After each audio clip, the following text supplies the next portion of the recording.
वर वाला रथ पवन वेग से चलने को तैयार हुआ तो दोनों बेताल छाया की तरह उसके साथ साथ उड़ने लगे। यात्रा के मध्य में सेठ पन्नालाल ने देखा कि चारों ओर पानी ही पानी है और कहीं भी मार्ग दृष्टिगोचर नहीं हो रहा। उसकी चिंता और अधिक बढ़ गई। उसे कुछ समझ नहीं आया कि अब क्या किया जाए। तभी एक अविश्वसनीय घटना घटी। घोड़े सहित रथ जमीन के ऊपर उड़ने लगा। रथ जल की सतह को छुए बिना ही हवा में तैरता हुआ तय दिशा में बढ़ता चला गया। दरअसल बेतालों ने उसे थाम रखा था और वे उसे विवाह स्थल की ओर ले जा रहे थे। नियत मुहूर्त में सेठ के पुत्र का विवाह विधि पूर्वक संपन्न हो गया। जब कन्या को साथ लेकर सेठ पन्नालाल उज्जैन लौटा तो वह घर जाने के बजाय सीधे राजदरबार पहुंचा। राजा विक्रमादित्य ने वर वधू को आशीर्वाद दिया। पन्नालाल घोड़े और रथ की प्रशंसा में इतना खोया रहा कि कुछ कह ही नहीं पाया। राजा विक्रमादित्य उसके मनोभाव समझ गए और उन्होंने घोड़े तथा रथ उसे उपहार स्वरूप भेंट कर दी। सत्यवती नामक 16वीं पुतली ने जो कथा कही वह इस प्रकार है। राजा विक्रमादित्य के शासनकाल में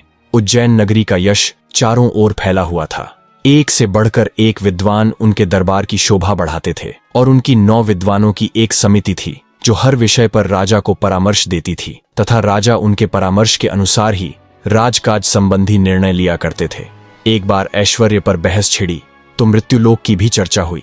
जब राजा को पता चला कि पाताल लोक के राजा शेषनाग का ऐश्वर्य देखने लायक है और उनके लोक में हर तरह की सुख सुविधाएं मौजूद हैं तो वे बहुत उत्सुक हो गए। चूंकि वे भगवान विष्णु के विशेष सेवकों में से एक हैं, इसलिए उनका स्थान देवताओं के समकक्ष है। उनके दर्शन से मनुष्य का जीवन धन्य हो जाता है। विक्रमादित्य ने सशरीर पाताल लोक जाकर उनसे भेंट करने की ठान ली। उन्होंने दोनों बेतालों का स्मरण किया। जब वे उपस्थित हुए तो राजा ने उनसे पाताल लोक ले चलने का आग्रह किया। बेताल उन्हें पाताल लोक ले गए।